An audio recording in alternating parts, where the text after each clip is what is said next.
What do you understand by the word press? Press ಅಂದರೆ ಇಸ್ತ್ರಿನೂ ಹೇಳ್ತಾರೆ ಅಲ್ವಾ?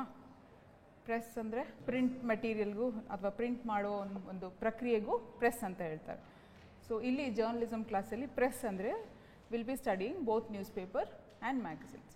To some extent book publishing also comes under press. Whatever the activities that involve printing and publishing and dispatching is called press. Okay, so we'll see how press started in India. So nature and classifications of press. Press andid takshana namge journalism annuvantaddu. First let us finish the class now. Yeah, so your PDF and PPT both will be shared to you people. Please don't worry about it, but if you want, please take a note. It will help to retain in your memory. Okay, so it's a unique and popular medium of mass communication. We have all seen radio, television, internet, social media, right? So all these are mass communication media. So in the same way, press is also a mass communication media which is unique in its own way. ಅದರದೇ ಆದ ಒಂದು ವೈಶೇಷತೆಯನ್ನು ಹೊಂದಿರುವಂಥ ಒಂದು ಮಾಧ್ಯಮವನ್ನು ನಾವು ಪತ್ರಿಕಾ ರಂಗ ಅಥವಾ press ಅಂತ ಕರಿತೀವಿ. So it acts as a mindful opposition to the people in power. So ಆರಂಭಿಕವಾಗಿ ನಮಗೆ ಮಾಧ್ಯಮ ಅಂತ ಇದ್ದಿದ್ದು ಪತ್ರಿಕೆಗಳು ಮಾತ್ರ. ನಮಗೆ television, radio, social media, internet ಯಾವುದೂ ಇರಲಿಲ್ಲ ಅಲ್ವಾ? ಸೊ ಆರಂಭದಲ್ಲಿ ಬಂದಿದ್ದಂಥದ್ದು ನಮಗೆ ಪುಸ್ತಕ ಪ್ರಕಟಣೆಗಳು, ಅದಾದ ನಂತರ ದಿನಪತ್ರಿಕೆಗಳು ಅಥವಾ ನಿಯತಕಾಲಿಕಗಳು ಅಂತ ಏನು ಕರಿತೀವಿ ಅವು ಬರ್ತವೆ. ಸೊ ಪೇಪರ್ ಓದಬೇಕು ಅಥವಾ ಬುಕ್ ಓದಬೇಕು ಅಂತಂದರೆ ಆಬ್ವಿಯಸ್ಲಿ ಲಿಟ್ರಸಿ ಇರಬೇಕಾಗತ್ತಲ್ವಾ, ಶಿಕ್ಷಣ ಇರಬೇಕಾಗತ್ತೆ. ಸೊ ಶಿಕ್ಷಣ ಇಲ್ಲದೆ ಅಥವಾ ಓದೋದಕ್ಕೆ ಬರೆಯೋದಕ್ಕೆ ಸಾಕ್ಷರತೆ ಅಂತ ಏನು ಕರಿತೀವಿ, ಸಾಕ್ಷರತೆ ಇಲ್ಲದೆ ನಮ್ಗೆ ಪತ್ರಿಕಾ ರಂಗ ಅಷ್ಟು ತನ್ನ ಕಾರ್ಯವನ್ನು ನಿರ್ವಹಿಸೋದಕ್ಕೆ ಸಾಧ್ಯ ಆಗ್ತಾ ಇರಲಿಲ್ಲ. ಸೊ ಆರಂಭದಲ್ಲಿ ನಮ್ಮ ದೇಶದಲ್ಲಿ ಅನಕ್ಷರತೆ ಹೆಚ್ಚಾಗಿದ್ದದ್ದು, ಬಡತನ ಇದ್ದದ್ದು ನಾವೆಲ್ಲರೂ ಓದಿದ್ದೀವಲ್ಲ. 1947ರ ನಂತರ ಭಾರತ ಏನೇನಕ್ಕೆ ಹೋರಾಟ ಮಾಡ್ತು, ಈ ಸಾಮಾಜಿಕ ಕಳಕಳಿಗಳು ಅಥವಾ ಸಾಮಾಜಿಕ ಪಿಡುಗುಗಳು ಯಾವುದಿತ್ತು ಅನ್ನೋದು ನಮಗೆಲ್ರಿಗೂ ಗೊತ್ತೇ ಇದೆ. ಸೊ ಹಾಗಾಗಿ ಇಷ್ಟೆಲ್ಲದರ ನಡುವೆನೂ ಕೂಡ ಪತ್ರಿಕೆ ತನ್ನದೇ ಆದ ಒಂದು ಏನಂತೀವಿ ಸ್ಥಾನವನ್ನು ಕಲ್ಪಿಸಿಕೊಂಡು ಅನಕ್ಷರತೆಯ ನಡುವೆಯೂ ಬಡತನದ ನಡುವೆಯೂ ಒಂದು ಸ್ವಾತಂತ್ರ್ಯ ಹೋರಾಟಕ್ಕೆ ಒಂದು ಇಂಬನ್ನು ಅಥವಾ ಏನು ಶಿಕ್ಷಿತರ ನಡುವೆ ಒಂದು ಆರ್ಗನೈಸ್ ಮಾಡ್ಕೊಳ್ಳೋದಕ್ಕೆ, ಮೊಬಿಲೈಸ್ ಮಾಡ್ಕೊಳ್ಳೋದಕ್ಕೆ ಪತ್ರಿಕಾ ರಂಗ ಅಥವಾ ಪತ್ರಿಕೆಗಳು ತಮ್ಮದೇ ಆದ ಕೊಡುಗೆಯನ್ನು ನೀಡ್ತಾ ಬಂದಿವೆ. ಸೊ ಈ ಪತ್ರಿಕೆಯನ್ನು ಅಥವಾ ಪ್ರೆಸ್ಸನ್ನು ನಾವು ಫೋರ್ತ್ ಎಸ್ಟೇಟ್ ಆಫ್ ಡೆಮಾಕ್ರಸಿ ಅಂತ ಕರಿತೀವಲ್ವಾ. ಸೊ ಡೆಮಾಕ್ರಸಿ ಪ್ರಜಾಪ್ರಭುತ್ವ ವ್ಯವಸ್ಥೆ. ಈಗ ನಮ್ಮ ದೇಶವು ಕೂಡ ಪ್ರಜಾಪ್ರಭುತ್ವ ವ್ಯವಸ್ಥೆಯಲ್ಲಿದೆ, ಪ್ಲೂರಲಿಸ್ಟ್ ನೇಷನ್ ಅಂತ ಕೂಡ ಕರಿತೀವಿ. ಸೊ ಈ ಡೆಮಾಕ್ರೆಟಿಕ್ ಕಂಟ್ರಿನಲ್ಲಿ 4 ಅಂಗಗಳು ಅಂತ ಹೇಳ್ತೀವಿ. ಯಾವುದ್ಯಾವುದು? ಮೊದಲನೇ ಅಂಗ ಲೆಜಿಸ್ಲೇಚರ್, ಎರಡನೇದು ಎಕ್ಸಿಕ್ಯೂಟಿವ್, ಮೂರನೇದು ಜುಡಿಷಿಯರಿ. ಆದರೆ ನಾಲ್ಕನೆಯ ಅಂಗವನ್ನು ನಾವು ಪತ್ರಿಕೆಗಳು ಅಂತ ಕರಿತೀವಿ. ಪ್ರೆಸ್ಸನ್ನು fourth institute or fourth leg of democracy ಅಂತ ಕರಿತೀವಿ, 4ನೆಯ ಅಂಗ ಅಂತ ಕರಿತೀವಿ. ಸೊ 4ನೆಯ ಅಂಗವಾಗಿ ಪತ್ರಿಕೆಗಳು ಏನು ಮಾಡುತ್ತೆ ಅಂತ ಅನ್ನೋದಾದರೆ, ಆಡಳಿತ ವ್ಯವಸ್ಥೆಯಲ್ಲಿ ಇರೋ ಚುಕ್ಕಾಣಿಯನ್ನು ಹಿಡಿದಿರುವವರನ್ನ ಅಥವಾ ಸರ್ಕಾರ ಯಾರು ನಡೆಸ್ತಾ ಇದ್ದಾರೆ ಅವರು ತರುವಂಥ ಯೋಜನೆಗಳು ಅಥವಾ ಒಂದು ಏನಂತೀವಿ ಸ್ಕೀಮ್ಸ್ ಅಂತ ಏನು ಕರಿತೀವಿ ಅವನ್ನು ಜನರಿಗೆ ತಲುಪಿಸುವ ಕೆಲಸದ ಜೊತೆಗೆ ಅವು ಎಷ್ಟರ ಮಟ್ಟಿಗೆ ಜನರ ಜೀವನವನ್ನು ಸುಗಮಗೊಳಿಸ್ತಾ ಇದೆ ಅಥವಾ ಜನಕ್ಕೆ ಸಹಾಯವಾಗಿ ಕಾರ್ಯನಿರ್ವಹಿಸ್ತಾ ಇದೆ ಅನ್ನುವಂಥದ್ದನ್ನು ಕೂಡ ಒಂದು ಆಪೋಸಿಷನ್ ಲೀಡರ್ ಅಥವಾ ಆಪೋಸಿಷನ್ ಪಾರ್ಟಿಯ ಪಕ್ಷದ ಜನರು ಹೇಗೆ ಕಾರ್ಯನಿರ್ವಹಿಸ್ತಾರೋ, ಹೇಗೆ ಟೀಕಿಸ್ತಾರೋ ಅದೇ ರೀತಿ ಪತ್ರಿಕೆಗಳು ಕೂಡ ಟೀಕಿಸುವ ಒಂದು ಕಾರ್ಯವನ್ನು ಮಾಡುತ್ತೆ. ಸೊ ಹೇಗೆ ಟೀಕಿಸಬೇಕು? Mindful opposition. ಏನೋ ಒಂದು ಬರೆಯೋಕ್ಕಾಗಲ್ಲ, ಏನೋ ಒಂದು ಹೇಳೋಕ್ಕಾಗಲ್ಲ, ಅವರನ್ನು ನಾವು ಏನಂತೀವಿ ಅವ್ರಿಗೆ ತಿರುಗೇಟು ಕೊಡಬೇಕು ಅಥವಾ ಏಟು ಕೊಡಬೇಕು ಅಥವಾ ಅವ್ರಿಗೆ ನಾವು ಕಮೆಂಟ್ ಮಾಡಲೇಬೇಕು ಅಂತ ಮಾಡೋದಲ್ಲ. It should act as a mindful opposition to people in power. So also the press is a vehicle of expression for literary and personal opinions on men and matter.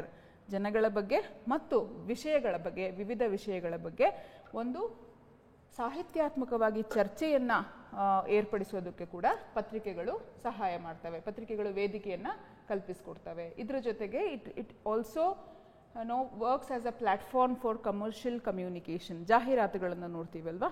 So ಜಾಹೀರಾತು ಚಟುವಟಿಕೆಗಳ ಮೂಲಕ commerce ಅಥವಾ business ಅಂತ ಏನು ಕರಿತೀವಿ, ವಾಣಿಜ್ಯೋದ್ಯಮಗಳ ಒಂದು ವೃದ್ಧಿಗೂ ಕೂಡ ಪತ್ರಿಕೆಗಳು ಸಹಾಯವನ್ನು ಮಾಡುವಂಥವು. Also the press is informal educators of reading public. ಹೌದಲ್ವಾ? ಸೊ ಹೇಗೆ ಎಜುಕೇಟ್ ಮಾಡ್ತವೆ ಪತ್ರಿಕೆಗಳು?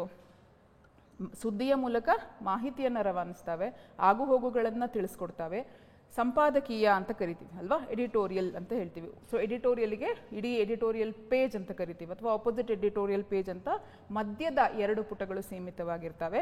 ಇಲ್ಲಿ ಅಭಿಪ್ರಾಯ ಬರವಣಿಗೆಗೆ ಅವಕಾಶ ಇರುತ್ತೆ.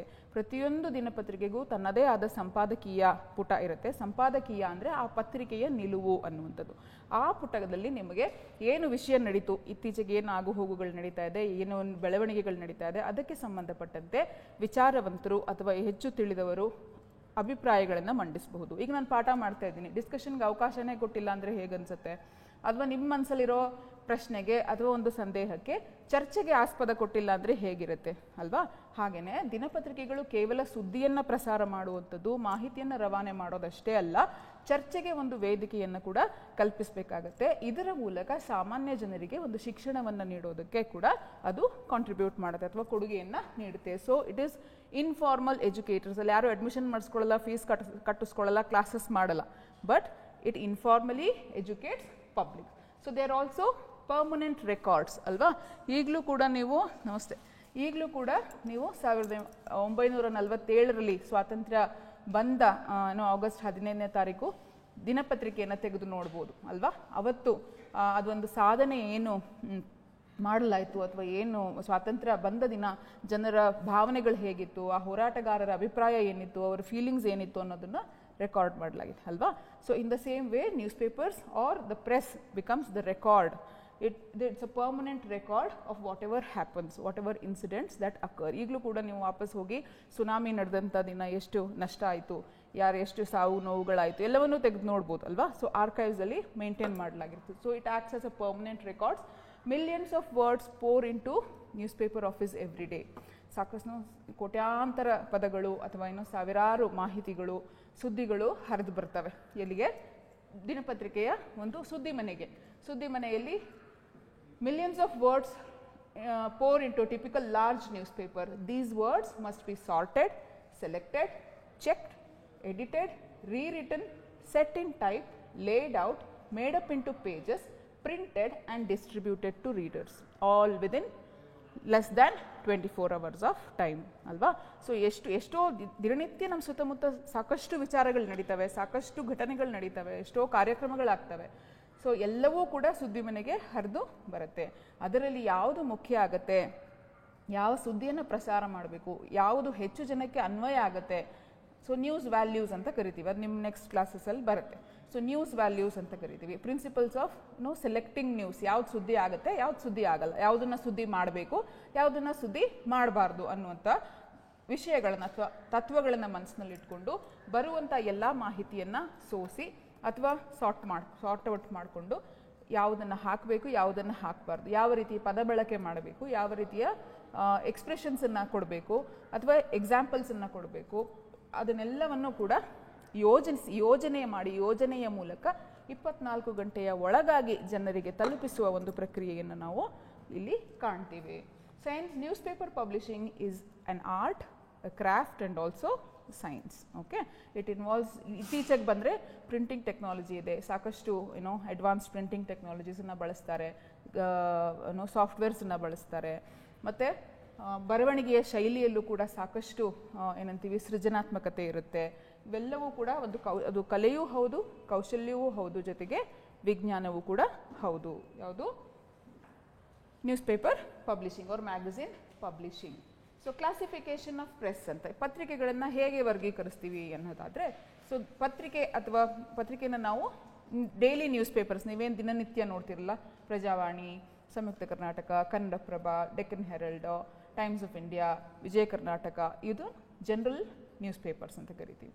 General newspapers. ಮತ್ತು ಮ್ಯಾಗಝಿನ್ಸ್ ಅಂದರೆ ನಿಯತಕಾಲಿಕಗಳು ಅಂತ. ಮ್ಯಾಗಝಿನ್ಸಲ್ಲಿ ನಾವು special interest magazines, general interest magazines ಅಂತ ಮತ್ತೆ 2 ವರ್ಗ ಆಗುತ್ತೆ.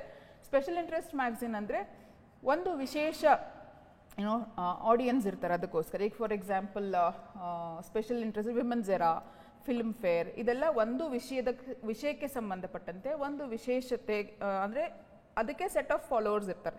ಈಗ ಸ್ಪೋರ್ಟ್ಸಲ್ಲಿ ಇಂಟ್ರೆಸ್ಟ್ ಇರೋರು ಹೆಚ್ಚು ಜನ ಇರ್ತಾರೆ, ಅವರು ಬರೀ ಸ್ಪೋರ್ಟ್ಸ್ ಮ್ಯಾಗಝಿನನ್ನೇ ನೋಡ್ಬೋದು. ಜನರಲ್ ಇಂಟ್ರೆಸ್ಟ್ ಮ್ಯಾಗಝಿನ್ ಅಂದರೆ ಅದರೊಳಗೆ ಎಲ್ಲವೂ ಇರುತ್ತೆ. ಒಂದು ಚಿಕ್ಕ ಮಕ್ಕಳಿಗೆ ಒಂದು ಕಾರ್ಟೂನಿಂದ ಹಿಡಿದು ಅಥವಾ ಒಂದು ಪದಬಂಧದಿಂದ ಹಿಡಿದು ಕತೆ ಅಂದರೆ ಸಣ್ಣ ಕತೆ, ಕಾದಂಬರಿದು ತುಣುಕುಗಳು ಅಥವಾ ಎಪಿಸೋಡ್ಗಳು ಕೊಡುವಂಥದ್ದು. ಜನರಲ್ ಇಂಟ್ರೆಸ್ಟ್ ಮ್ಯಾಗ್ಝಿನಲ್ಲಿ ಎಲ್ಲ ವಯೋಮಾನದವರೆಗೂ ಏನಾದರೂ ಒಂದೊಂದು ಚೂರು ಚೂರು ಚೂರು ಚೂರು ಸೇರಿಸಿ ಒಂದು ಮ್ಯಾಗ್ಝಿನನ್ನು ತಂದಿರ್ತಾರೆ. ಸ್ಪೆಷಲ್ ಇಂಟ್ರೆಸ್ಟ್ ಮ್ಯಾಗ್ಝಿನ್ಸ್ ಈಗ ಫೋಟೋಗ್ರಾಫರ್ಸ್ ಇರ್ತಾರೆ. So they are interested in the recent developments or new products that have been launched, ಹೊಸ ಥರ ಲೆನ್ಸೋ ಅಥವಾ ಆಪ್ಷನ್ಸೋ ಅದಕ್ಕೆ ಇಂಟ್ರೆಸ್ಟೆಡ್. ಕೆಲವರು ಆಟೋಮೊಬೈಲ್ಸಲ್ಲಿ ಇಂಟ್ರೆಸ್ಟ್ ಇರುತ್ತೆ, ಯಾವುದು ಹೊಸ ಕಾರ್ ಬಂದಿದೆ, ಕೆಲವರು ಟೆಕ್ನಾಲಜಿನಲ್ಲಿ ಇಂಟ್ರೆಸ್ಟ್ ಇರುತ್ತೆ. ಸೊ ಸ್ಪೆಷಲ್ ಇಂಟ್ರೆಸ್ಟ್ ಮ್ಯಾಗಝಿನ್ಸು ಕೇವಲ ಆ ನಿರ್ದಿಷ್ಟ ಟಾರ್ಗೆಟ್ ಆಡಿಯನ್ಸಿಗೆಗೋಸ್ಕರ ಮಾಡಲಾಗಿರುತ್ತೆ, ಅವರು ಮಾತ್ರ ಅದನ್ನು ಫಾಲೋ ಮಾಡ್ತಾರೆ. General interest magazines are targeted to everyone. So above 11 to 12 years of age ಇಂದ ಅಪ್ಪರ್ ಲಿಮಿಟ್ ಏನಿಲ್ಲ, ಯಾರು ಬೇಕಾದರೂ ಅದನ್ನು ಓದ್ಬೋದಾದಂಥ ನಿಯತಕಾಲಿಕಕ್ಕೆ ನಾವು ಜನರಲ್ ಇಂಟ್ರೆಸ್ಟ್ ಮ್ಯಾಗಝಿನ್ಸ್ ಅಂತ ಕರಿತೀವಿ. ಸೊ ಪ್ರೊಫೆಷ್ನಲ್ ಮ್ಯಾಗಝಿನ್ಸು ಕೂಡ ಕೆಲವಿದೆ. ನಾನು ಆಗಲೇ ಹೇಳಿದಾಗೆ ಫೋಟೋಗ್ರಾಫರ್ಸ್ಗಿದೆ, ಆಟೋಮೊಬೈಲ್ ಅವರಿಗೆ ಇದೆ, ಮತ್ತು ಬ್ಯೂಟಿ ಸಂಬಂಧಪಟ್ಟದ್ದು, ಬ್ಯೂಟಿ ಪ್ರಾಡಕ್ಟ್ಸಿಗೆ ಸಂಬಂಧಪಟ್ಟದ್ದು.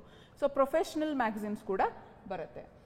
ಸೊ ಇನ್ಸ್ಟಿಟ್ಯೂಷನಲ್ ಪಬ್ಲಿಕೇಶನ್ಸನ್ನು ಕೂಡ ನಾವು ಸದನ ಪತ್ರಿಕೆಗಳು ಅಂತ ಹೇಳ್ತೀವಿ. ಈಗ BEML, BHEL ಇಂಥವೆಲ್ಲ ಅವರ ಪ್ರತಿ ವರ್ಷ ಒಂದು ಹೌಸ್ ಜರ್ನಲ್ ಅಂತ ರಿಲೀಸ್. ಹೀಗಾಗಿ ನಿಮಗೆ ಕಾಲೇಜಲ್ಲಿ ಕಾಲೇಜ್ ಮ್ಯಾಗಝಿನ್ಸ್ ಬರುತ್ತಲ್ಲ ವರ್ಷಕ್ಕೊಂದ್ಸಲ, ಅದೇ ರೀತಿ house journals are for the companies or the industries. ಅದನ್ನು ಕೂಡ ನಾವು ಪ್ರೆಸ್ ಕೆಳಗಡೆ ತಗೊಳ್ತೀವಿ. ಆಯಿತಾ? ಸೊ ಇದ್ರ ಜೊತೆಗೆ ನಾವು ಆಕಾರ ಅಥವಾ ಫಿಸಿಕಲ್ ಒಂದು ಅಳತೆ ಏನಿದೆ, ಆ ಅಳತೆಯ ಮೇಲೆ ಕೂಡ ನಾವು ವರ್ಗೀಕರಿಸ್ತೀವಿ ನ್ಯೂಸ್ ಪೇಪರ್ಗಳನ್ನು. ಟ್ಯಾಬ್ಲಾಯ್ಡ್ಸ್ ಅಂತ ಮತ್ತು ಬ್ರಾಡ್ ಶೀಟ್ಸ್ ಅಂತ ಕರಿತೀವಿ. ಟ್ಯಾಬ್ಲಾಯ್ಡ್ಸ್ ಅಂದರೆ ಈಗ ಸ್ಟಾರ್ ಆಫ್ ಮೈಸೂರು ನೋಡಿದ್ದೀರಾ? Star of Mysuru A3 size ಬರುತ್ತೆ, ಅಥವಾ ಲಂಕೇಶ್ ಪತ್ರಿಕೆ, ಹಾಯ್ ಬ್ಯಾಂಗ್ಳೂರ್, ಇವೆಲ್ಲವೂ ಕೂಡ ಟ್ಯಾಬ್ಲಾಯ್ಡ್ಸ್ ಅಂತ ಕರಿತೀವಿ. ಅದು ಸೈಜ್ಗೆ ಟ್ಯಾಬ್ಲಾಯ್ಡ್ ಅಂತೀವಿ. ಅದು 11/17 ಇಂಚಸಲ್ಲಿ ಇರುತ್ತೆ. ಬ್ರಾಡ್ ಶೀಟ್ಸ್ ಅಂದರೆ ನೀವೇನು ದಿನನಿತ್ಯ ದಿನಪತ್ರಿಕೆಗಳು ನೋಡ್ತೀರಾ, ಟೈಮ್ಸ್ ಆಫ್ ಇಂಡಿಯಾ ಮತ್ತು ವಿಜಯ ಕರ್ನಾಟಕ, ಕನ್ನಡಪ್ರಭ, ಇವೆಲ್ಲವೂ ಕೂಡ ಬ್ರಾಡ್ ಶೀಟ್ಸಿಗೆ ಬರುತ್ತೆ. ಸೊ ಇದು ಸೈಜ್ ಆಧಾರಿತವಾಗಿ ವರ್ಗೀಕರಣ ಆಗುವಂಥದ್ದು. ಇದನ್ನು ಬಿಟ್ಟರೆ ಜಿಯೋಗ್ರಫಿಕಲ್ ಏರಿಯಾ ಕವರೇಜ್ಗೆ ಬಂದ್ರೂ ಕೂಡ national, regional and local newspapers ಅಂತ ಇರುತ್ತೆ, depending on the news that cover encompassing the geographical area or the population of that particular area. Okay, so this is classification of press. So what are the functions of press? ಏನು ಕಾರ್ಯಗಳನ್ನು ನಿರ್ವಹಿಸುತ್ತೆ press ಅನ್ನುವಂಥದ್ದು? So ಮೊದಲನೆಯ ಕಾರ್ಯ ಬಂದು ಮಾಹಿತಿಯ ರವಾನೆ, information ಅಂತ ಹೇಳ್ತೀವಿ. ಇನ್ಫಾರ್ಮೇಷನ್ ಪಾಸ್ ಮಾಡುವಂಥದ್ದು. ಏನೋ ಘಟನೆಗಳು ನಡೆಯುತ್ತೆ, ಏನೋ ವಿಷಯ ನಡೆಯುತ್ತೆ, ಏನೋ ಹೊಸ ನಿರ್ಧಾರಗಳನ್ನು ತಗೊಳ್ಳಲಾಗುತ್ತೆ ಸರ್ಕಾರದಲ್ಲಿ, ಆ ಮಾಹಿತಿಯನ್ನು ರವಾನೆ ಮಾಡೋದಕ್ಕೆ ನಾವು ಇನ್ಫಾರ್ಮೇಷನ್ ಪಾಸಿಂಗ್ ಅಥವಾ ಮೊದಲನೆಯ primary function of any newspaper is to inform people about the happenings or the events that occur in their locality or concern. ಈಗ ಫಾರ್ ಎಕ್ಸಾಂಪಲ್ ಡೆಲ್ಲಿಲಿ ಏನೋ ನಡೆಯುತ್ತೆ, ಅದು ನಮಗೆ ಸಂಬಂಧಪಟ್ಟಿದೆಯಾ? ಎಷ್ಟರ ಮಟ್ಟಕ್ಕೆ ಸಂಬಂಧಪಡುತ್ತೆ ಅಲ್ವಾ? ಈಗ ಫಾರ್ ಎಕ್ಸಾಂಪಲ್ ಈಗ GST ಅಂತ ತಗೊಂಡ್ರೆ it is applicable to each citizen of India ಅಲ್ವಾ? So in the same way ಅಲ್ಲಿ ಏನೋ ಆಕ್ಸಿಡೆಂಟ್ ಆಗಿದೆ, ಡೆಲ್ಲಿನಲ್ಲಿ ಯಾರಿಗೋ ಆಕ್ಸಿಡೆಂಟ್ ಆಗಿದೆ, depending on the number of people that are harmed, that becomes news, national news ಅಲ್ವಾ? ಈಗ ತುಂಬ ಸಾವು ನೋವು ಆಗಿದೆ, ಯಾವುದೋ ಪಬ್ಲಿಕ್ ಟ್ರಾನ್ಸ್ಪೋರ್ಟ್ ಇನ್ವಾಲ್ವ್ ಆಗಿದೆ ಅಂದಾಗ ಅದು ಸುದ್ದಿ ಆಗುತ್ತೆ. ಯಾವುದೋ ಒಂದು ಪ್ರೈವೇಟ್ ಆಕ್ಸಿಡೆಂಟ್ ಆಗಿದೆ ಅಂದರೆ ಅದು ನಮಗೆ ಸುದ್ದಿ ಆಗಲ್ಲ, ಕೆಳಗಡೆ ಅಂದರೆ ಎಲ್ರಿಗೂ ಸುದ್ದಿ ಆಗಲ್ಲ. So depending on the locality ಅಂದರೆ importance of that news or the news value ಅಂತ ಏನು ಕರಿತೀವಿ, ಅಥವಾ ಎಷ್ಟು ಜನಕ್ಕೆ ಅದು ಅನ್ವಯ ಆಗುತ್ತೆ ಅನ್ನೋದ್ರ ಮೇಲೆ ಸುದ್ದಿ ಅದು ನ್ಯಾಷನಲ್ಲ, ರೀಜನಲ್ಲ ಅಥವಾ ಲೋಕಲ್ಲ ಅಂತ ಡಿಸಿಷನ್ ತಗೊಳ್ತಾರೆ. ಜೊತೆಗೆ ಆಯಾ ಪತ್ರಿಕೆಗಳದನ್ನು ತಗೊಳುತ್ತೆ. ಸೊ ಈಗ ನೀವು ನ್ಯಾಷನಲ್ ನ್ಯೂಸ್ ಪೇಪರ್ಸ್ ಅಂತಂದರೆ ನೀವು ಟೈಮ್ಸ್ ಆಫ್ ಇಂಡಿಯಾ ನೋಡ್ತೀರಾ, ಮತ್ತು Deccan Herald is regional newspaper. So ಸಾಕಷ್ಟು DNA ಡೈಲಿ ನ್ಯೂಸ್ ಅನಾಲಿಸಿಸ್ ಅಂತ ಇದೆ, ಸಾಕಷ್ಟು ದಿನಪತ್ರಿಕೆಗಳು ನ್ಯಾಷನಲ್ ಇದ್ದಾವೆ. ರೀಜನಲ್ ನ್ಯೂಸ್ ಪೇಪರ್ಸ್ ಈಗ ವರ್ನಾಕ್ಯುಲರ್ ಪ್ರೆಸ್ನ ನೀವು ರೀಜನಲ್ ನ್ಯೂಸ್ ಪೇಪರ್ಸ್ ಅಂತ ತಗೊಳ್ಬೋದು. ಸಂಯುಕ್ತ ಕರ್ನಾಟಕ, ಕನ್ನಡಪ್ರಭ, ಇಂಡಿಯನ್ ಎಕ್ಸ್ಪ್ರೆಸ್ ನ್ಯಾಷನಲ್ಗೆ ಬರುತ್ತೆ. Kannadaprabha is same regional version of the same. But ಅದರಲ್ಲೂ ನ್ಯಾಷನಲ್ ನ್ಯೂಸ್ ಇರುತ್ತೆ ಕನ್ಸರ್ನಿಂಗ್ ಅದು ಏನು ಎಷ್ಟು ಇಂಪಾರ್ಟೆಂಟ್ ಇದೆ, ಎಷ್ಟು ಜನಕ್ಕೆ ಇಲ್ಲಿ ಅಪ್ಲಿಕೇಬಲ್ ಆಗುತ್ತೆ ಅಥವಾ ಅನ್ವಯ ಆಗುತ್ತೆ, ಎಷ್ಟು ಜನಕ್ಕೆ ಸಂಬಂಧಪಟ್ಟಿದೆ ಆ ಸುದ್ದಿ ಅನ್ನೋದ್ರ ಮೇಲೆ ತಗೊಳ್ತಾರೆ. ಸೊ ಇದನ್ನು ರೀಜನಲ್ ನ್ಯೂಸ್ ಅಂತ ಕರಿತೀವಿ. ಹಾಗೆ ಲೋಕಲ್ ನ್ಯೂಸ್. ಸೊ ಮಾಹಿತಿ ರವಾನೆ, information passing is the first and primary function of any newspaper. And education, ಶಿಕ್ಷಣ ನೀಡುವಂಥದ್ದು. ಸೊ ಸ್ವಾತಂತ್ರ್ಯ ನಂತರದಲ್ಲಿ ನಮ್ಮ ದೇಶದಲ್ಲಿ ಮಹತ್ತರವಾದ ಒಂದು ಏನಂತೀವಿ ಪ್ರಿಯಾರಿಟಿ, ಅಥವಾ ಪ್ರಿಯಾರಿಟಿಗೆ ಏನು ಹೇಳ್ಬೋದು, ಆದ್ಯತೆ. ಸೊ ಮಹತ್ತರವಾದ ಆದ್ಯತೆಯನ್ನು ಶಿಕ್ಷಣಕ್ಕೆ ಕೊಡಲಾಯಿತು. ಶಿಕ್ಷಣ, ಬಡತನ ನಿರ್ಮೂಲನೆ, ಅಥವಾ ಏನಂತೀವಿ ಸೋಷಿಯಲ್ ಸೂಪರ್ಸ್ಟಿಷಿಯಸ್ ಬಿಲೀಫ್ಸ್ ಇತ್ತು ಸಾಕಷ್ಟು ಅಲ್ವಾ, ಸತಿ ಸಿಸ್ಟಮ್ ಇತ್ತು, ಇನ್ನೂ ಸಾಕಷ್ಟು ಮೂಢನಂಬಿಕೆಗಳು ಅಥವಾ ಆಚಾರಗಳು ಕಸ್ಟಮ್ಸ್ ಕೆಲವು ಏನಿತ್ತು ಅದನ್ನು ನಿರ್ಮೂಲನೆ ಮಾಡಬೇಕು ಅನ್ನುವಂಥ ಇತ್ತು. ಅದರಿಂದ ಶಿಕ್ಷಣ ಅನ್ನುವಂಥದ್ದು ಬಹಳ ಪ್ರಮುಖವಾದ ಒಂದು ಸ್ಥಾನವನ್ನು ಕೂಡ ಪಡ್ಕೊಳ್ಳುತ್ತೆ. ಇಂದಿಗೂ ಕೂಡ ದಿನಪತ್ರಿಕೆಗಳು ತಮ್ಮದೇ ಆದ ರೀತಿಯಲ್ಲಿ ಜನರಿಗೆ ಶಿಕ್ಷಣವನ್ನು ನೀಡುವ ನಿಟ್ಟಿನಲ್ಲಿ ಕೆಲಸ ಮಾಡ್ತಾ ಇದೆ. ಶಿಕ್ಷಣ ಮತ್ತು ಮನೋರಂಜನೆ, ಇದನ್ನು ಅನ್ಪ್ರೊಡಕ್ಟಿವ್ ಫಂಕ್ಷನ್ ಆಫ್ ಪ್ರೆಸ್ ಅಂತಲೂ ಕೂಡ ಕರೀತಾರೆ. ಯಾಕಂದರೆ ಮನೋರಂಜನೆ ನೀಡುವ ಮೂಲಕ ಪತ್ರಿಕೆಗಳು ಜನರಲ್ಲಿ ಯಾವುದೇ ರೀತಿ ಉತ್ಪಾದಕತೆಯನ್ನು ಬೆಳೆಸೋದಿಲ್ಲ ಅನ್ನೋದು ಕೆಲವರ ಅಭಿಪ್ರಾಯ. ಸೊ ಆದರೂ ಪತ್ರಿಕೆಗಳು ಮಾಹಿತಿಯ ಜೊತೆಗೆ ಶಿಕ್ಷಣದ ಜೊತೆಗೆ ಮನೋರಂಜನೆಯನ್ನು ಕೂಡ ಕೊಡ್ತಾ ಬರ್ತವೆ. ಟ್ರಾನ್ಸ್ಮಿಷನ್ ಆಫ್ ಕಲ್ಚರ್, ಓಕೆ, ಸಂಸ್ಕೃತಿಯ ವಾಹನೆ ಅಂತ ಕರಿತೀವಿ. ಹೇಗೆ ಕಲ್ಚರ್ ಟ್ರಾನ್ಸ್ಮಿಟ್ ಆಗುತ್ತೆ ಪತ್ರಿಕೆಗಳ ಮೂಲಕ, ಹೇಗೆ ಕಲ್ಚರ್ ಟ್ರಾನ್ಸ್ಫರ್ ಆಗುತ್ತೆ ಫ್ರಮ್ ಒನ್ ಜನರೇಷನ್ ಟು. ನಮ್ಮ ಸಂಸ್ಕೃತಿ ಏನಿದೆ, ಇಲ್ಲಿ ಆಚಾರ ವಿಚಾರಗಳೇನಿದೆ ಅದನ್ನು ತೋರಿಸುವಂಥದ್ದು, ಅದು ಬೇರೆ ಕಡೆಗೂ ತಲುಪುತ್ತೆ, ಇತರರಿಗೂ ತಲುಪುತ್ತೆ. ಜೊತೆಗೆ as I already shed, it is a permanent record ಅಲ್ವಾ. ನಾವು ಏನೇ ನ್ಯೂಸ್ ಪೇಪರಿಗೆ ಹಾಕಿದ್ರು ಅದು ಪರ್ಮನೆಂಟ್ ರೆಕಾರ್ಡ್ ಆಗಿ ಕೂಡ ಉಳಿಯುತ್ತೆ. ಅದ್ರ ಮೂಲಕ ಕೂಡ ಕಲ್ಚರ್ ಟ್ರಾನ್ಸ್ಫರ್ ಆಗುತ್ತೆ. ಯಾವಾಗಲೂ ಮುಂದೆ ಹೋದಾಗ ಅದು ಅಧ್ಯಯನ ಆಗ್ಬೋದು, ರಿಸರ್ಚ್ ಆಗ್ಬೋದು ಅದ್ರ ಮೇಲೆ. ಅದ್ರ ಜೊತೆಗೆ ಏನು ನಮ್ಮ ಸಂಸ್ಕೃತಿ ಇದೆ ಅದನ್ನು ಪ್ರಸಾರ ಮಾಡುವ ನಿಟ್ಟಿನಲ್ಲೂ ಕೂಡ ಪತ್ರಿಕೆಗಳು ಕೆಲಸ ಮಾಡ್ತವೆ. ಪರ್ಸುವೇಷನ್ ಆ್ಯಂಡ್ ಮೊಬಿಲೈಸೇಷನ್ ಅಂತ, ಮನವೊಲಿಕೆ ಮತ್ತು ಜನರನ್ನು ಒಗ್ಗೂಡಿಸುವಂಥದ್ದು ಅಥವಾ ಏನಂತೀವಿ ಸಂಘಟಿಸುವಂಥ ಕೆಲಸ ಕೂಡ ಮಾಡುತ್ತೆ. ಯಾವುದೇ ಒಂದು ತುರ್ತು ಪರಿಸ್ಥಿತಿಯಲ್ಲೂ ಕೂಡ ಅಥವಾ ಯಾವುದೇ ಒಂದು ಏನಂತೀವಿ ಪಲ್ಲಟ ಅಥವಾ ಏನಂತೀವಿ ಕ್ಯಾಟಲಿಸ್ಟ್ ಆಗಿ ಕೆಲಸ ಮಾಡುತ್ತೆ. ಯಾವುದೇ ಒಂದು ಸನ್ನಿವೇಶದಲ್ಲಿ ಡೆವಲಪ್ಮೆಂಟ್ ಅಂತ ತಗೊಂಡಾಗ ಅಥವಾ ಅಭಿವೃದ್ಧಿ ಅಥವಾ ಬೆಳವಣಿಗೆ ಪರ ಅಥವಾ ವಿರೋಧ, ಈ ಎರಡೂ ವಿಚಾರಗಳಲ್ಲಿ ಈಗ ಫಾರ್ ಎಕ್ಸಾಂಪಲ್ ಇನ್ಫ್ರಾಸ್ಟ್ರಕ್ಚರ್ ಎಕ್ಸ್ಪ್ಯಾಂಡ್ ಆಗ್ತಾ ಇದೆ ಅಲ್ವಾ, ಕಾಡುಗಳು ಕಟಾವಾಗ್ತಾ ಇದೆ, ಅಥವಾ ನಗರೀಕರಣ ಹೆಚ್ಚಾಗ್ತಾ ಇದೆ, ಅಲ್ಲೂ ಕಾಡುಗಳು ಕಟಾವಾಗ್ತಾ ಇದೆ. ಸೊ ಈಗ ಮೈಸೂರು ಅಂತ ಎಕ್ಸಾಂಪಲ್ ಕೊಡೋದಾದರೆ, ಈಗ ದೇವರಾಜ ಮಾರ್ಕೆಟ್ ಅಂತ ಒಂದಿದೆ. So Devaraja market is the oldest market in Mysuru. So ಕೆಲವರು ಹೇಳ್ತಾರೆ it is a heritage monument ಥರ, ಅದನ್ನು ಸೇಫ್ ಗಾರ್ಡ್ ಮಾಡಬೇಕು ಅಂತ. ಕೆಲವರು ಹೇಳ್ತಾರೆ ಇಲ್ಲ ತುಂಬ ಹಳೇದಾಯಿತು, ಅದು ಯಾವಾಗ ಬೇಕಾದ್ರೂ ಕುಸಿದು ಬೀಳ್ಬೋದು, ಅದನ್ನ ಬೀಳಿಸಿ ಹೊಸದು ಕಟ್ಟಿ ಅಂತ. ಆಯಿತಾ? ಸೊ ಇಲ್ಲಿ ಡಿಬೇಟ್ ಸ್ಟಾರ್ಟ್ ಆಗುತ್ತೆ. ಇದು ಜಸ್ಟ್ ಒಂದು ಎಕ್ಸಾಂಪಲ್ ಕೊಡ್ತಾ ಇರೋದನ್ನ, ಡಿಬೇಟ್ ಸ್ಟಾರ್ಟ್ ಆಗುತ್ತೆ. So the press can persuade people towards forming public opinion. It can mobilise the resources ಅಲ್ವಾ. ಮೊಬಿಲೈಸೇಷನ್ ಮತ್ತು ಪರ್ಸುವೇಷನ್ಗೂ ಕೂಡ ಮಾಡ್ತೀವಿ. ಸಾಕಷ್ಟು ನಡೆದಿದೆ. ಇಲ್ಲಿ ಚಾಮುಂಡಿ ಬೆಟ್ಟದಲ್ಲಿ ಕೇಬಲ್ ಕಾರ್ ಹಾಕಬೇಕು ಅಂತೆಲ್ಲ ಮಾಡಿದ್ರು, ಆವಾಗಲೂ ಕೂಡ ಸಾಕಷ್ಟು ಚರ್ಚೆ ಆಯಿತು. ಲೋಕಲ್ ಆಗಿ ತೊಗೊಳ್ಳೋದಾದರೆ, ಇನ್ನು ನ್ಯಾಷನಲ್ ಲೆವೆಲಲ್ಲಿ ತೊಗೊಂಡ್ರೂ ಕೂಡ ಸಾಕಷ್ಟು ವಿಷಯಗಳಿಗೆ ಪರ್ಸುವೇಷನ್ ಆ್ಯಂಡ್ ಮೊಬಿಲೈಸೇಷನ್ ಇವಾಗ ಕೌಂಟರ್ ಆಗ್ತಾ ಇರುತ್ತೆ. ಬಿಡಿ, ಪ್ಯಾರಲಲ್ ಆಗಿ ಎರಡು ಚಾನಲಲ್ಲಿ ಬೇರೆ ಬೇರೆ ಡಿಬೇಟ್ಸ್ ನಡೀತಾ ಇರುತ್ತೆ. ಒಂದರಲ್ಲಿ ಫಾರ್ ಇರುತ್ತೆ, ಒಂದರಲ್ಲಿ ಅಗೇನ್ಸ್ಟ್ ಇರುತ್ತೆ. Whatever it is, the function is the same, persuading people and mobilising the resources, whether it is human resources or financial resources, whatever it might be. So persuading and mobilizing is also one of the functions of press. ಇದಲ್ಲದೆ socialisation ಅಂತ ಕರಿತೀವಿ, ಸಾಮಾಜಿಕೀಕರಣ ಅಂತ ಅಲ್ವಾ. ಅಂದರೆ socialising agents ಅಂತ ಕರಿತೀವಿ. Family is a socialisation agent, school is a socialisation agent, religious organisations are socialising agents.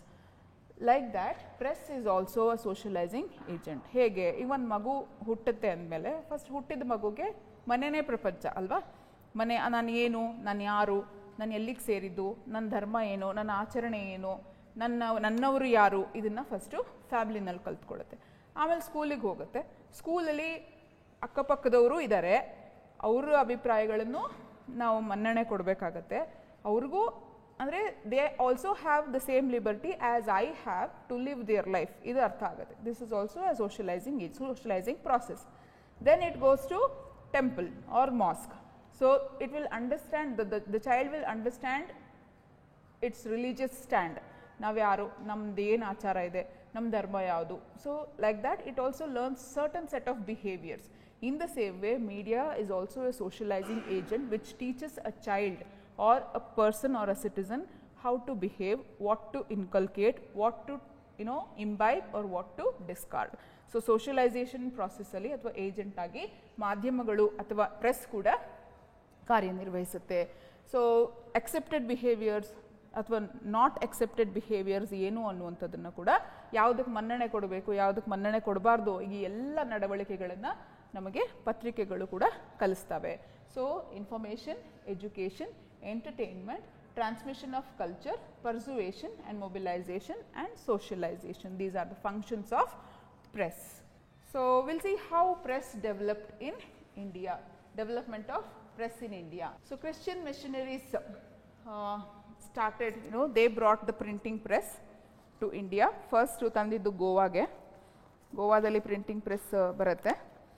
ಏನಕ್ಕೆ ತಂದರು ಅಂತಂದರೆ, so the Christian missionaries wanted to convert people into Christianity. So Christianity ಅಥವಾ ಇವ್ಯಾಂಜಲಿಸಮ್ ಅಂತ ಏನು ಕರಿತೀವಿ, ಆ ಇವ್ಯಾಂಜಲಿಸಮನ್ನು ಸ್ಪ್ರೆಡ್ ಮಾಡೋದಕ್ಕೋಸ್ಕರ ಅಥವಾ ಇವ್ಯಾಂಜಲಿಕಲ್ ಲಿಟ್ರೇಚರನ್ನು ಪಬ್ಲಿಷ್ ಮಾಡಿ ಹಂಚೋದಕ್ಕೋಸ್ಕರ printing press was first brought to India by Christian missionaries.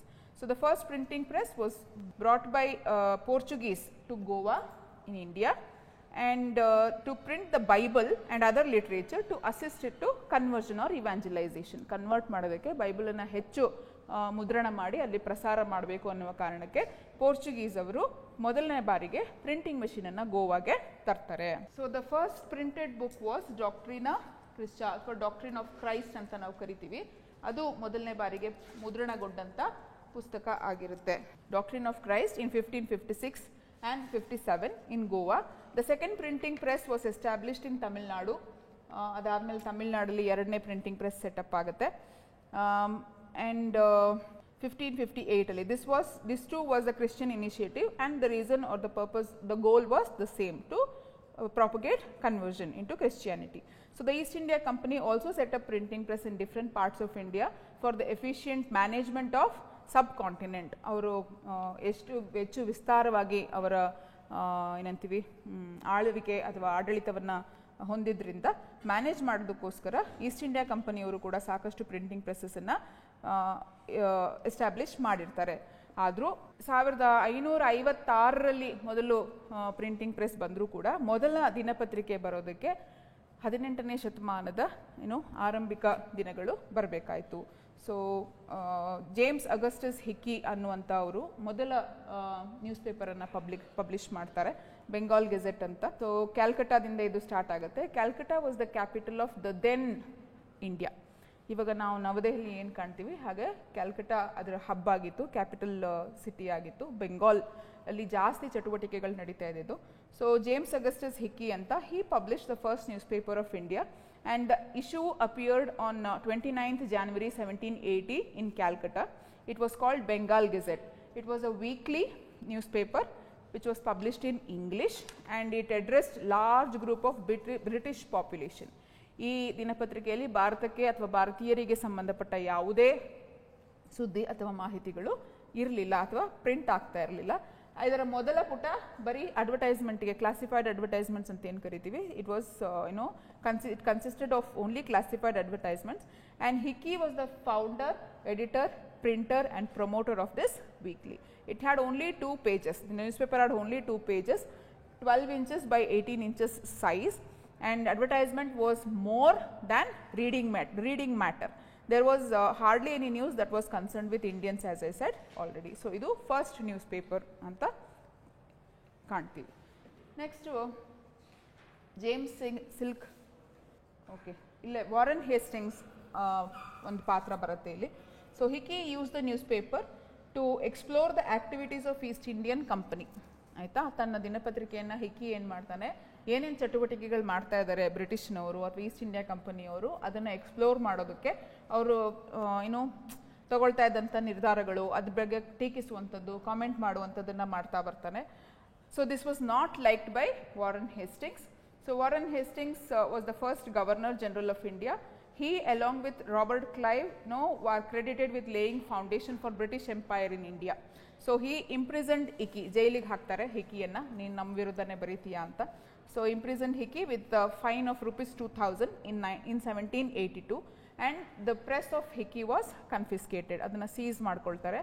ಅಲ್ಲಿಗೆ ಮೊದಲನೇ ದಿನಪತ್ರಿಕೆ ಅಂತ್ಯ ಕಾಣುತ್ತೆ. Next sir James Silk Buckingham ಅನ್ನುವಂಥವ್ರು, ಇವರನ್ನ ಫಾದರ್ ಆಫ್ ಇಂಡಿಯನ್ ಜರ್ನಲಿಸಮ್ ಅಂತ ಕೂಡ ಕರಿತೀವಿ. He is an important personality in Indian journalism, and he started this Calcutta Journal in 1818. So, the paper started on 2nd October 1818 from Calcutta. This newspaper had 8 pages. It was a bi-weekly. It was sold for 1 rupee per copy. It contained political, commercial and literary news and views. It condemned the local custom of sati and government's failure to put end to it. So, it gave prominence to news from Bengal and other Persian journals, and he was, the Silk Buckingham was considered as the friend of Indian journalism, because he promoted Indian local newspapers in his newspaper. ಅವರ ಸಂಪಾದಕೀಯದಲ್ಲಿ ಅವರ article ಅಲ್ಲಿ Indian news paper local languages ಅಲ್ಲಿ ಬರುವಂಥ news ಪೇಪರನ್ನು promote ಮಾಡಿ ಇದಕ್ಕೆ ಹೆಚ್ಚು ಓದುಗರು ಬರಬೇಕು, ಇದನ್ನು ಹೆಚ್ಚು ಜನ ತಲುಪಬೇಕು ಇದನ್ನು ಅಂತ ಪ್ರಮೋಟ್ ಕೂಡ ಮಾಡಿದ್ದಂಥವರು James Silk Buckingham. So he was considered as a friend of Indian press and he defended the right to the voice the opinion of the local people. So, he is also described as father of Indian journalism, as I said. So, the British authorities became intolerant of James Silk Buckingham. Obviously, ಅವರು locals support ಮಾಡ್ತಾರೆ, ಹೆಚ್ಚು regional people had started organizing themselves against British rule, and ಸ್ವಾತಂತ್ರ್ಯ ಹೋರಾಟ ಅನ್ನುವಂಥದ್ದು ನಿರಂತರವಾಗಿ ನಡೀತಾನೆ ಬರ್ತಾ ಇತ್ತು. ಸೊ ಏನಾಗುತ್ತೆ, ಬ್ರಿಟಿಷ್ ಅಥಾರಿಟೀಸ್ಗೆ ಇದನ್ನು ಸಹಿಸ್ಕೊಳ್ಳೋದಕ್ಕೆ ಆಗೋದಿಲ್ಲ, because Silk Buckingham was constantly criticising the British rule. So the then acting governor general deported sir James Buckingham to England, ವಾಪಸ್ಸು ಕಳಿಸ್ಬಿಡ್ತಾರೆ, ಇಂಗ್ಲೆಂಡಿಗೆ ಕಳಿಸ್ತಾರೆ.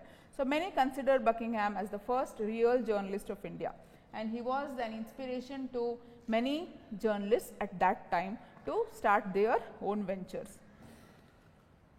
So this is this personality is a prominent one, and you will be asked to write for 5 marks question, athwa you can also be asked for 10 marks question.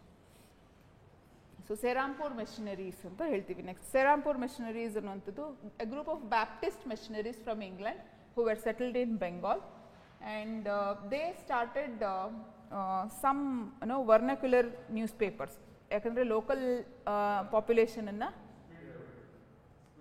ಆಯಿತು local ಪಾಪ್ಯುಲೇಷನನ್ನು ಅವರು ಹೆಚ್ಚು ತಲುಪಬೇಕಾಗಿರುತ್ತೆ. ಅವರ ಅಂದರೆ the main concern here was conversion, ಹೆಚ್ಚು ಕ್ರಿಶ್ಚಿಯಾನಿಟಿಗೆ ಜನರನ್ನು ಎಳ್ಕೊಳ್ಳೋದಾಗಿರುತ್ತೆ, ಅಥವಾ ಏನಂತೀವಿ convert ಮಾಡ್ಕೊಳ್ಳೋದು ಆಗಿತ್ತು ಅವರ ಗುರಿ. ಸೊ ಅದ್ರ ಜೊತೆಗೆ ಅವ್ರು ಏನು ಮಾಡಿದ್ರು ಅಂದರೆ ಶಿಕ್ಷಣವನ್ನು ಕೂಡ ಪ್ರಮೋಟ್ ಮಾಡಿದ್ರು.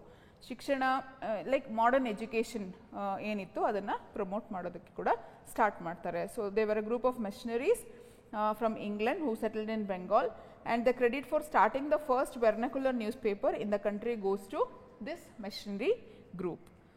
So they started a newspaper called Digdarshan in 1818, which was later changed its name as Samachar Darpan. So Digdarshan ಅನ್ನುವಂಥದ್ದು ಮಂತ್ಲಿ ಮ್ಯಾಗಝೀನ್ ಆಗಿತ್ತು, Bengali ಲ್ಯಾಂಗ್ವೇಜಲ್ಲಿ ತಂದಂಥದ್ದು. It carried the reports of political activities in Bengal, but carefully it avoided criticizing the political activities. Criticism ಮಾಡಿದ್ರೆ ಪೆಟ್ಟು ಬೀಳುತ್ತೆ ಅಂತ ಗೊತ್ತಿತ್ತು ಅವರಿಗೆ. So criticise ಮಾಡದೆ ಕೇವಲ ವರದಿಯನ್ನು ಮಾಡುವಂಥದ್ದು, just reported the political activities, but they carefully avoided the controversies, and they also wrote articles related to history of that particular locality or place, and political news items were published in the paper. ಮತ್ತು ದಿಗ್ದರ್ಶನ್ ಅನ್ನುವಂಥದ್ದನ್ನು 1919ರಲ್ಲಿ ಸಮಾಚಾರ ದರ್ಪಣ್ ಅಂತ ಬದಲಾಯಿಸ್ತಾರೆ. So Samachar Darpan ಅನ್ನುವ ಹೆಸರಿನಲ್ಲಿ ಈ ದಿನಪತ್ರಿಕೆ 1840ನೇ ಇಸ್ವಿವರೆಗೂ ಚಾಲ್ತಿನಲ್ಲಿ ಇರುತ್ತೆ, ಕೆಲಸವನ್ನು ಮಾಡುತ್ತೆ. So it became bilingual news paper in 1829. It collected news from Bengal and also near by places. So ಈ ಟೈಮಲ್ಲಿ ಇಂಗ್ಲೀಷ್ ನ್ಯೂಸ್ ಪೇಪರ್ಸ್ ಅಂದರೆ 3 ಇಂಗ್ಲೀಷ್ ನ್ಯೂಸ್ ಪೇಪರ್ಸ್ ನಾವು ಪ್ರಾಮಿನೆಂಟಾಗಿ ನಾವು ಡಿಸ್ಕಸ್ ಮಾಡಿದ್ದೀವಿ. ಒಂದು ಬೆಂಗಾಲ್ ಗೆಜೆಟ್, ಇನ್ನೊಂದು ಕ್ಯಾಲ್ಕಟಾ ಜರ್ನಲ್, ಮತ್ತು ಇನ್ನೊಂದು Bombay Herald which was changed as Bombay Gazette. So English news ಪೇಪರ್ಸೇ ಜಾಸ್ತಿ ಪ್ರಾಮಿನೆಂಟ್ ಆಗಿದ್ದು. Bengali newspaper vernacular press ನಾನು ಆಗಲೇ ಹೇಳಿದಾಗೆ ದಿಗ್ದರ್ಶನ್ ಅನ್ನುವಂಥ ಇದರಿಂದ ಆಗ್ತಾನೆ ಆರಂಭಗೊಳ್ಳುತ್ತೆ. ಸೊ ಇಲ್ಲಿ Lord Wellesley comes into picture. So Lord Wellesley he passed an act called censorship of press act ಅಂತ ಅಲ್ವಾ. ಈಗ ಸುಮ್ಮನೆ ಸಿಕ್ಕದಂಗೆ ನೀವು ನಮ್ಮನ್ನು ಕ್ರಿಟಿಸೈಸ್ ಮಾಡ್ತಾನೆ ಇದ್ರೆ ನಮಗೂ ಅದನ್ನ ಟಾಲರೇಟ್ ಮಾಡೋದಕ್ಕಾಗೋದಿಲ್ಲ. ಸೊ ನಾವೇನು ಮಾಡ್ತೀವಿ, ಸೆನ್ಸಾರ್ಶಿಪ್ಪನ್ನು ತರ್ತೀವಿ. ನೀವು ಏನಾದರೂ ಪ್ರಿಂಟ್ ಮಾಡಬೇಕು, ನ್ಯೂಸ್ ಪೇಪರ್ ರನ್ ಮಾಡಬೇಕು ನೀವು ಅಂದರೆ every issue of yours before printing it has to be sent for approval. So government would decide what should be sent, what should be published and what not to be published. ಜನರಿಗೆ ಏನು ತಲುಪಿಸ್ಬೇಕು, ಏನು ತಲುಪಿಸ್ಬಾರ್ದು ಅಂತ ಸರ್ಕಾರ ನಾವು ನಿರ್ಧಾರ ತಗೊಳ್ತೀವಿ ಅಂತ ಹೇಳಿ lord Wellesley he passed the Censorship Act in 1799. So nothing against the government should be published in the newspaper. Editors had to send the copy before printing for British approval. So he was the 5th Governor General of Bengal.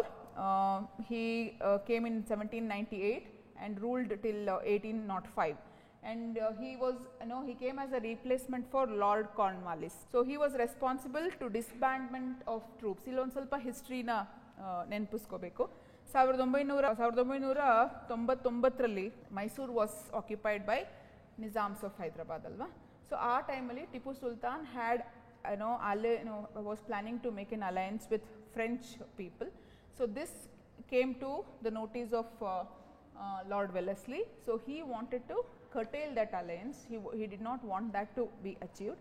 So Nizams of Hyderabad ಮತ್ತು ಟಿಪ್ಪು ಸುಲ್ತಾನ್ ಮತ್ತು France ಅವರ ಅಲಯನ್ಸ್ಗೆ ಕಡಿವಾಣ ಹಾಕೋದಕ್ಕೋಸ್ಕರ, ಜೊತೆಗೆ French ಆಕ್ಟಿವಿಟೀಸ್ನ ಕಮ್ಮಿ ಮಾಡೋದಕ್ಕೋಸ್ಕರ what he does, he introduces censorship act. Censorship ಆ್ಯಕ್ಟನ್ನು ತೊಗೊಂಡು ಬರ್ತಾರೆ. So he was responsible to the disbandment of French troops entertained by Nizam of Hyderabad.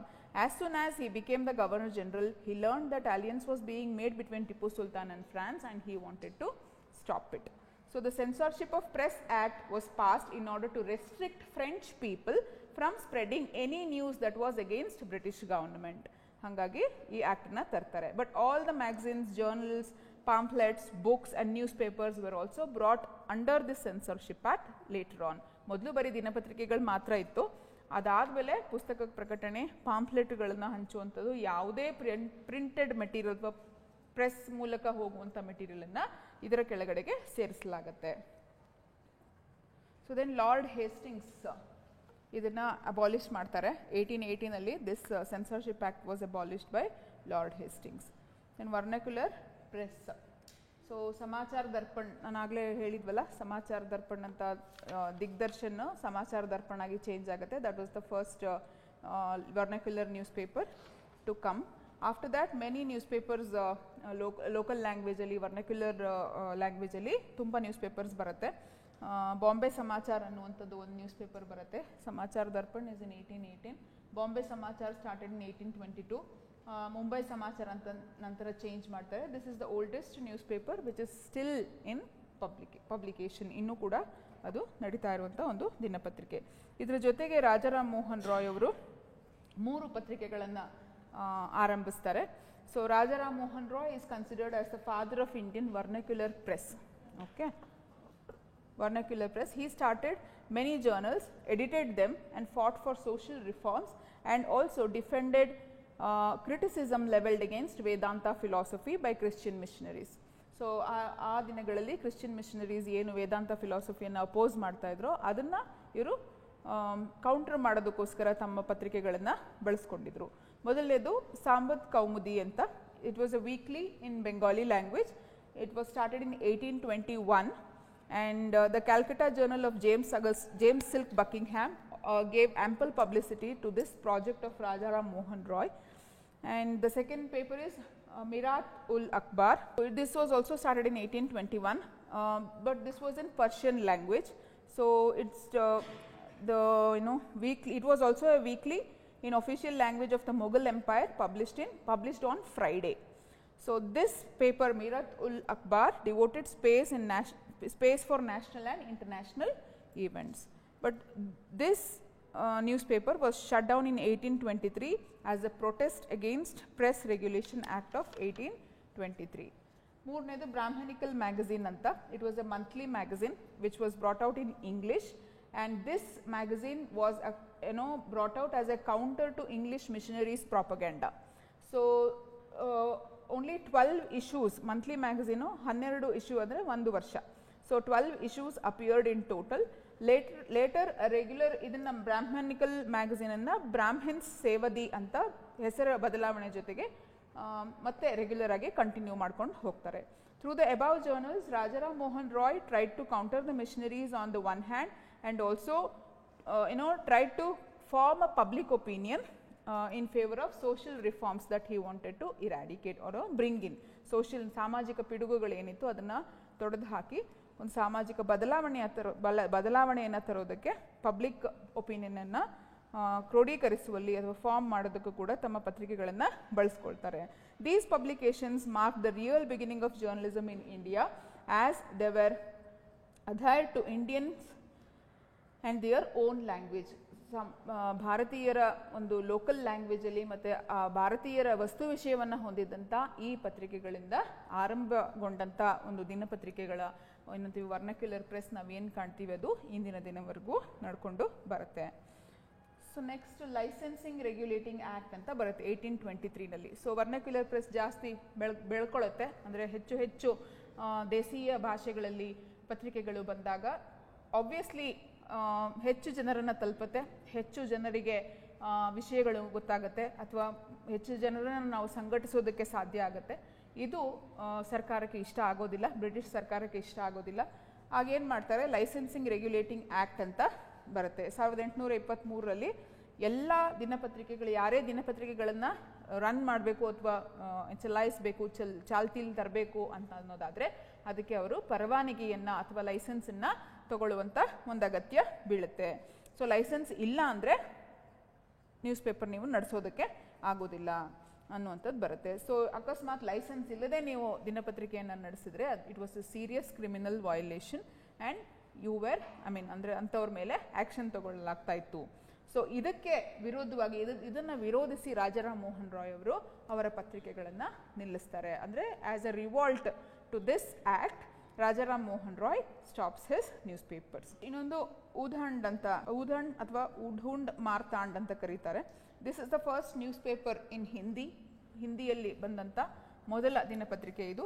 May 30, 1826ರಲ್ಲಿ ಬಂದಂಥದ್ದು. ಇವತ್ತಿಗೂ ಕೂಡ 30 ಮೇಯನ್ನು ಹಿಂದಿ ಪತ್ರಿಕಾರಿತಾ ದಿವಸ್ ಅಂತ ಕರೀತಾರೆ, ಅಥವಾ ಹಿಂದಿ ಜರ್ನಲಿಸಮ್ ಡೇ ಅಂತ ಸೆಲೆಬ್ರೇಟ್ ಮಾಡಲಾಗುತ್ತೆ. Charles Metcalfe, so he abolished licensing regulating act in 1935. 1823ರಲ್ಲಿ ಬಂದಂಥ ಲೈಸೆನ್ಸಿಂಗ್ ರೆಗ್ಯುಲೇಟಿಂಗ್ ಆ್ಯಕ್ಟನ್ನು ಇವರು ನಿಲ್ಲಿಸ್ತಾರೆ, ಅಥವಾ ಅದನ್ನು ಸ್ವಲ್ಪ ರಿಲ್ಯಾಕ್ಸೇಷನ್ ಕೊಡೋದು ಕೆಲಸ ಆಗುತ್ತೆ. ಸೊ ದಿಸ್ ವಾಸ್ ಇನ್ನು ಇದಕ್ಕೆ ಕೌಂಟರ್ ಆಗಿ ಅವರು ಏನು ತರ್ತಾರೆ ಅಂದರೆ ದ ಪ್ರೆಸ್ ಆ್ಯಕ್ಟ್ ಆಫ್ 1835 ಅಂತ. So he followed liberal policy and he is also called the liberator of press. So he followed liberal policy and he was called liberator of press. So the only requirement of Metcalfe was ನೀವು ಪತ್ರಿಕೆ ನಡೆಸಬೇಕಾ ನಡೆಸಿ, ನೀವು ಎಲ್ಲಿಂದ ನಡೆಸ್ತೀರಾ, editor ಯಾರು, publisher ಯಾರು ಅನ್ನುವಂಥ correct ಮಾಹಿತಿ, ನಿಖರವಾದ ಮಾಹಿತಿ ನೀವು ಸರ್ಕಾರಕ್ಕೆ ಕೊಡಬೇಕು. ಇಷ್ಟಿದ್ರೆ ಸಾಕು, ನೀವು ಪತ್ರಿಕೆಯನ್ನು ನಡೆಸ್ಬೋದು ಅನ್ನುವಂಥದ್ದು ಬರುತ್ತೆ. So East India Company was unhappy with him and in 1 year Metcalfe resigned for his position. So next Amrit Bazar Patrika ಅಂತ, ಇದು 1868ರಲ್ಲಿ ಬರುತ್ತೆ, ಬೆಂಗಾಲಿ ನ್ಯೂಸ್ ಪೇಪರ್. ಬೆಂಗಾಲಿ ಏನಕ್ಕಿದು ಅಂತಂದರೆ like next vernacular press act ಅಂತ ಬಂದಾಗ all vernacular newspapers they get converted into other language. ಅಂದರೆ ಈ ಬೆಂಗಾಲಿ ನ್ಯೂಸ್ ಪೇಪರ್ ಆಗಿತ್ತಿದ್ದು ನೆಕ್ಸ್ಟ್ ಒಂದು ಯಾವುದೋ ಒಂದು ಕಾಯ್ದೆಯ ಮೂಲಕ ಬದಲಾವಣೆ ತಂದಾಗ ಇದನ್ನು ಬೆಂಗಾಲಲ್ಲಿ ಲ್ಯಾಂಗ್ವೇಜಲ್ಲಿ ಸ್ಟಾಪ್ ಮಾಡಿ ಇಂಗ್ಲೀಷ್ನಲ್ಲಿ ಸ್ಟಾರ್ಟ್ ಮಾಡ್ತಾರೆ. So vernacular newspapers 1870s saw a large number of vernacular language newspapers, and obviously vernacular language newspapers also started to criticize government. Britishers were unhappy, and Lord Lytton, who was the Viceroy of India, the then Viceroy of India, passed Vernacular Press Act of 1878. It was also called Gagging Act, and many vernacular newspapers were shut down during this period as it limited the freedom. This was due to the differences between the European population and the Indian population post the revolt of 1857. 1857ಗೆ ಆಗಲೇ ನಾವು ಕೇಳಿದ್ದೀವಲ್ಲ, ದಂಗೆ, ಮೊದಲ ಸ್ವಾತಂತ್ರ್ಯ ದಂಗೆ. So Revolt ನಂತರ ಹೆಚ್ಚು ಜನಗಳು organise ಆಗಿದ್ದರು. ಜನಸಂಖ್ಯೆ ಮತ್ತು ಯುರೋಪಿಯನ್ ಜನಸಂಖ್ಯೆ ವಿರುದ್ಧ ಬಂದಂಥ ಸಾಕಷ್ಟು ಭಿನ್ನಾಭಿಪ್ರಾಯಗಳಿಂದ ಈ ವರ್ನಾಕ್ಯುಲರ್ ಪ್ರೆಸ್ ಆ್ಯಕ್ಟನ್ನು ತರಲಾಯಿತು. ಈ ಆ್ಯಕ್ಟ್ ಮೂಲಕ ಆ್ಯಕ್ಟ್ ಬಂದ ನಂತರ ಏನಾಗುತ್ತೆ, ತುಂಬ ಬಹುತೇಕ ವರ್ನಾಕ್ಯುಲರ್ ಪೇಪರ್ಗಳು ಅಥವಾ ನ್ಯೂಸ್ ಪೇಪರ್ಗಳು ಮುಚ್ಚಲ್ಪಡ್ತವೆ. ಸೊ ಅಮೃತ್ ಬಾಜಾರ್ ಪತ್ರಿಕಾ also stopped it's Bengali publication and with the same title it started in English. Next, Lord Ripon anta Lytton's successor iವರು. Lord Ripon, he repealed the Vernacular Press Act in 1882. So he repealed this act. So because why this happened is because of the force and the strong sustained protests from wide spectrum of Indian population, Lord Ripon was forced to repeal the Vernacular Press Act. So idu pre-independent